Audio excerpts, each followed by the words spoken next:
Hello everyone, welcome back to Genomes MBBS, and today we are back with the topic of malaria. So malaria is a very important high yielding exam topic, and it is a very prevalent topic. You already have an image of malaria, have an overview of malaria in your mind. So let's begin with it. Starting with the definition, malaria is a protozoal disease infection caused by Plasmodium species, protozoal Plasmodium, and transmitted by female Anopheles mosquito. Vector is female Anopheles mosquito. So the species causing human malaria, we have 5 species: Vivax, Falciparum, Malaria, Ovale, and Knowlesi. The most important points are: in Vivax we have benign tertian malaria, and in Falciparum we have malignant malaria, and it is the most severe kind of malaria. Okay, then the vector we already knew, female Anopheles mosquito. Now we have two infective forms in malaria. Okay, divided between two hosts. First we have human host, उसमें infective form is sporozoite, and in the mosquito we have the gametocyte. अब अगर mosquito में gametocyte है तो life cycle में sexual cycle होगी mosquito में sporogony, and in the humans we'll have the asexual cycle which is schizogony. Okay, now we'll understand it better with the help of a flow chart life cycle का. तो female anopheles bite, female it is, female anopheles bite, sporozoites will enter the blood. Mosquito के salivary gland में गट में we have sporozoites. The sporozoites travel from the mosquito's gut to its salivary glands, है ना. Then they are transmitted to the human blood. So after entering the blood, the sporozoites will go to the liver, जो जहाँ start होगी pre erythrocytic शाइजोगोनी. हमने पढ़ा था कि asexual cycle is known as schizogony. Pre erythrocytic मतलब RBC से पहले. इसमें जाने के बाद मेरोजॉइड्स रिलीज होंगे. We have to remember first sporozoites, then we have merozoites. Now these merozoids will enter the RBC. So what enters RBC? Merozoids. Okay. RBC invasion will occur. In the RBCs they'll convert into trophozoite. Trophozoite हमारे शाइजोंट बनाएंगे and ये हमारा RBC को rupture कर देगा. Rupture होने के बाद some chemicals will be released from the RBC and the fever will spike due to this. And इसके बाद जो ट्रोफोजोइट्स है वो कुछ तो शाइजोंट बनाते हैं और कुछ गैमेटोसाइट बना देते हैं, है ना. और ये जो गैमेटोसाइट है ये आके मस्कीटो फिर से इंजेस्ट कर लेता है.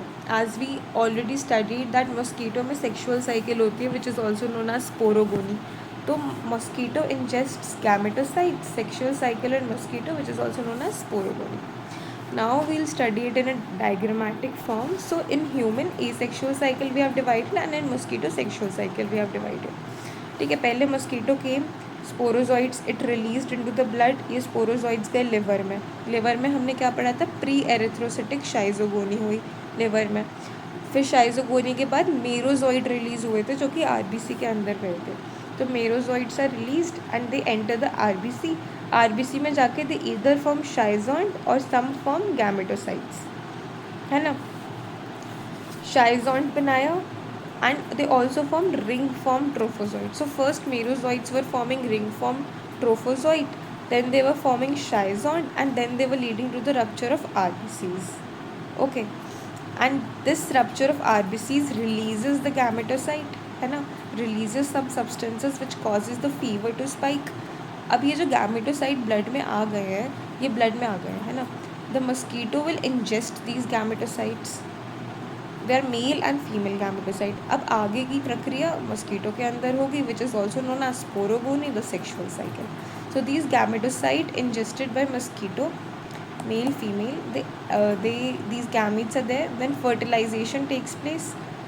Ookinety stage is formed, then oocyst is formed, and then through this oocyst we have sporozoites. ठीक है, gametocytes were there, fertilization took place, ookinety was formed, then oocyst was formed, and then we had sporozoites. Sporozoid फिर से mosquito will inject into the patient's or host's blood. Okay, now we have the pathogenesis here. RBC का destruction हुआ, haemolysis हुआ तो anaemia हो सकता है ना, हीमोलाइसिस हो रहा है. कैपिलरी ब्लॉकेज हुआ, स्पेशली फैल्सीपरम, मैलिग्नेंट मलेरिया था, ये कैपिलरी ब्लॉकेज कराता है. तो ये ऑल्सो सेरेब्रल मलेरिया भी कराता है. and which causes organ damage. So you have to remember that cerebral malaria is associated with Plasmodium falciparum. Now we have the clinical features. Classical malarial paroxysm. So cold stage होती है सबसे पहले, chills होते हैं, riggers होते हैं, ठीक है. फिर एकदम से हॉट स्टेज आ जाती है जिसमें हाई फीवर, हेडेक और वॉमिटिंग होने लगती है. फिर स्वेटिंग स्टेज आती है जिसमें प्रोफ्यूज स्वेटिंग और टेम्परेचर फॉल हो जाता है. फिर कोल्ड स्टेज आ जाती है. तो it is a very paroxysm, it is a paroxysmal state. Cold stage, hot stage and sweating stage. Now we have the important complications of falciparum malaria. Falciparum malaria we studied, it is the most fatal kind of malaria. Cerebral malaria कराएगा, altered sensorium, coma में जा सकता है इंसान, black water fever, hemoglobinuria, acute renal failure, kidney injury, severe anemia, hemolysis हो रहा था, we saw severe anemia, and acute respiratory distress syndrome, respiratory distress. Hypoglycemia was also there, severe falciparum infection. Now first we'll study the diagnosis of this. Now gold standard में हमेशा हम peripheral blood smear ही करते हैं. तो एक हम thick smear बनाएंगे, हम थिन स्मीयर बनाएंगे. थिक स्मीयर हम जनरली ओवरव्यू के लिए पैरासाइट का डिटेक्शन करेंगे कि है या नहीं है प्रेजेंट ब्लड में. थिन स्मीयर में हम स्पीशीज़ का आइडेंटिफिकेशन करेंगे कि कौन सी स्पीशीज़ ने इन्फेक्ट किया है. वो हम पेरिफेरल स्मीयर फाइंडिंग्स में आगे बढ़ेंगे. So thick smear we can see and thin smear we can see. Then there are RDT, rapid diagnostic test, जिसमें पैरासाइट का एंटीजन डिटेक्ट होता है ना. HRP2 antigen, remember this, HRP2 antigen and PLDH, all species सब में ये वाला detect होता है. PLDH तो कोई वो डिफरेंशियल डायग्नोसिस नहीं कर पाएंगे अब, है ना. PCR, अब PCR is polymerase chain reaction. ये मोस्ट सेंसिटिव टेस्ट है of course, useful in low parasitemia क्योंकि हम उससे वायरल लोड बढ़ा सकते हैं. Not viral load, sorry, the DNA load we can increase in PCR. Peripheral smear findings में we can see that, अब सबसे पहले हम स्पीशीज़ देखेंगे तो प्लाज्मोडियम वाइवैक्स में हम RBC के चेंजेस देखेंगे. तो एनलार्ज हो जाती हैं RBC, बड़ी बड़ी RBC दिखती हैं एंड शफनर डॉट्स दिखाई देते हैं इसके अंदर, ठीक है. ट्रोफोजॉइड हमें एक रिंग फॉर्म में दिखाई दे रहा है ना, रिंग फॉर्म में ट्रोफोजॉइड है. शाइजॉन्ट में we can see that irregularly arranged this thing is present in this. And gametocyte में we can see that a gametocyte is present with a nucleus. Falciparum में नॉर्मल साइज़ रहेगी RBC का, multiple ring forms आएंगे. इसमें ये 1 2 3 4 ऊपर नीचे present है. एंड ये मोस्ट इम्पॉर्टेंट स्टेज फैल्सिपरम में गैमेटोसाइट बनाना शेप का होता है ना. Gametocyte is banana shaped in plasmodium falciparum. In malariae normal size RBC रहेगी. जो ट्रोफोजॉइट है वो बैंड फॉर्म करेगा एंड जो शाइजॉन्ट है वो ऐसे डिस्पर्स्ड सा दिखाई देगा. एंड गैमेटोसाइट में नो न्यूक्लियस इज प्रेजेंट, ठीक है. ओवेल में वील सी दैट एनलार्ज्ड, इसमें भी एनलार्ज्ड है, वाइवैक्स में भी एनलार्ज्ड थी, बट इसमें फिम्ब्रिएटेड एजेस दिखाई देंगे हमें, है ना. और इसमें भी एक ring form trophozoite in a slightly Q kind of form. Schizont में we can see that it is faint dispersal of the content of it. And gametocyte में we can see that it is kind of similar to vivax but it is ulta. Now treatment में uncomplicated malaria में we have ECT artemisinin combination therapy. ये pharma का part है but we study it ऊपर से. Vivax और ovale malaria में we give primaquine also, dose is written.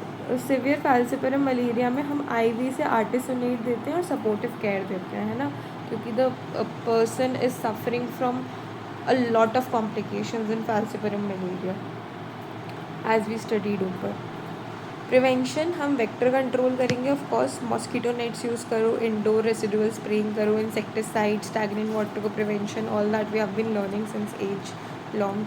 Environmental sanitation, है ना. कीमो प्रोफाइलैक्सिस में हम डॉक्सीसाइक्लिन, जैसे कभी एक बहुत ज़्यादा मलेरिया एकदम से केसेस आने लगे तो we can start this course. Doxycycline, mefloquine, atovaquone. है ना। उसके बाद high differences we can see कि वाईवैक्स की माइल्ड होती है, फैल्सिपरम की सिवियर होती है, सिवियरिटी। आरबीसी में वाईवैक्स में यंग आरबीसी इन्फेक्ट होती है, रेटिकुलोसाइट जिसको हम कहते हैं, और फैल्सिपरम में सारी टाइप की होती है। रिलैप्स वाईवैक्स में प्रेजेंट है, फैल्सिपरम में एब्सेंट है। हिप्नोजॉइट वाईवैक्स में प्रेजेंट है, फैल्सिपरम में एब्सेंट है। Hypnozoite is a very important stage, ये आपको याद रखना है कि वाईवैक्स में प्रेजेंट होती है एंड फैल्सिपरम में एब्सेंट होती है। सेरेब्रल मलेरिया फैल्सिपरम में मोस्ट कॉमन होता है। पैरासाइटीमिया मतलब ब्लड में पैरासाइट का लोड फैल्सिपरम में हाई है, उसमें लो है। Gametocyte you already studied this कि बनाना शेप होता है फैल्सिपरम में, है ना। Okay, now this was all for today and I hope you learned it and do well in your exams. Good luck everybody.